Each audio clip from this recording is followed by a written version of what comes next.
Maddie, here's one of your slalom free ski runs. I know we already watched this a little bit together, but let's check it out again. Regular motion and slow it down.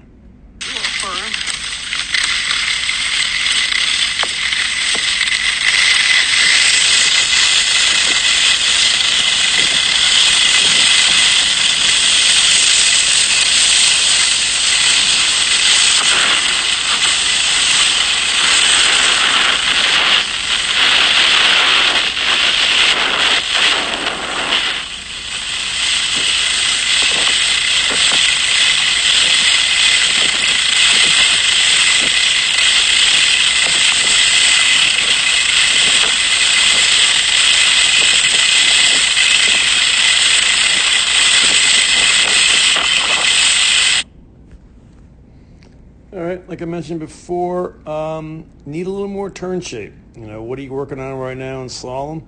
Well, it's trying to be more square down the hill, keeping your zipper of the coat down the fall line, going down the hill, because you tend to kind of follow your skis and rotate upper body. So here, you're square down the hill, you got zipper down a hill because it's a lot easier without making complete turns. So we got to practice every time you're free skiing, making more complete turns. You got to get those skis going pointed just a little bit further across the hill. I'm not talking about, making GS turns back and forth. I'm just talking about making more, C-shaped turns down the hill, a little more complete. And practice keeping more square upper body down the hill, zipper down the hill, because it's pretty easy on a narrow turn shape like this. But what can we see? Well, we do see, the bush arms always in development there. Those bent arms, elbows usually by your side, never really out in front of you. So, let's try to extend those hands forward, keeping the elbows in front of the body. Number two, you're kind of popping up, standing up really tall sometimes in the transition. And we want to make sure that, particularly slalom, we sometimes use retraction. We go the opposite way. We don't have time to stand up really tall and get kind of light through the transition, then kind of light at the top of the turn here when we really want to be pressuring it. So we have to learn how to get our feet from this side of you over here to the other side over in this area by letting the skis come under you as you cross over and move down the hill without necessarily popping up. So a lot of times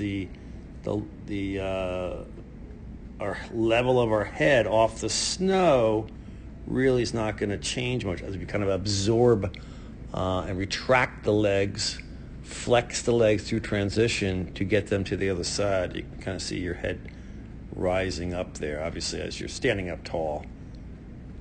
So give that a try. More flexion and retracting of the legs through that transition.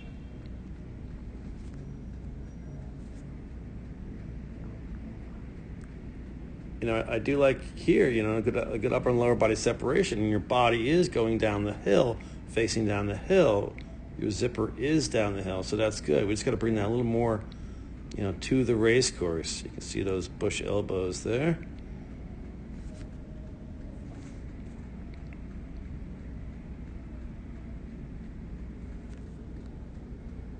So let's get the elbows in front of the body. All right, you're like your brother there, What are we carrying, like that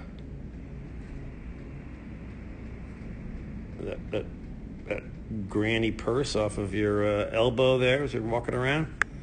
But bring those elbows forward. You can kind of see in here, again, the transition kind of standing up real tall through that transition. I don't think it matters too much, but no reason to be having your pole plant using your wrist to bring it so far out in front of you here. It does come in handy to be like carrying a sword sometimes down canyon in the crowds and make your own path, but No reason to be, looking like you're going to stab somebody all the time. Just bring it out, just bring it out to somewhere in and around your ski tip area and tap it down. But in any event, like I said, let's work on more turn shape in your free skiing with zipper down the hill. Let's not stand up that tall in the transition. Work on having your feet retract and flex to the transition, getting your skis from one side of you to the other, letting them cross under you as you continue to cross over down the hill. Elbows out in front of the torso, and you don't necessarily have to swing that pole that much forward when about to plant. But let's work on those things, and all that's going to help.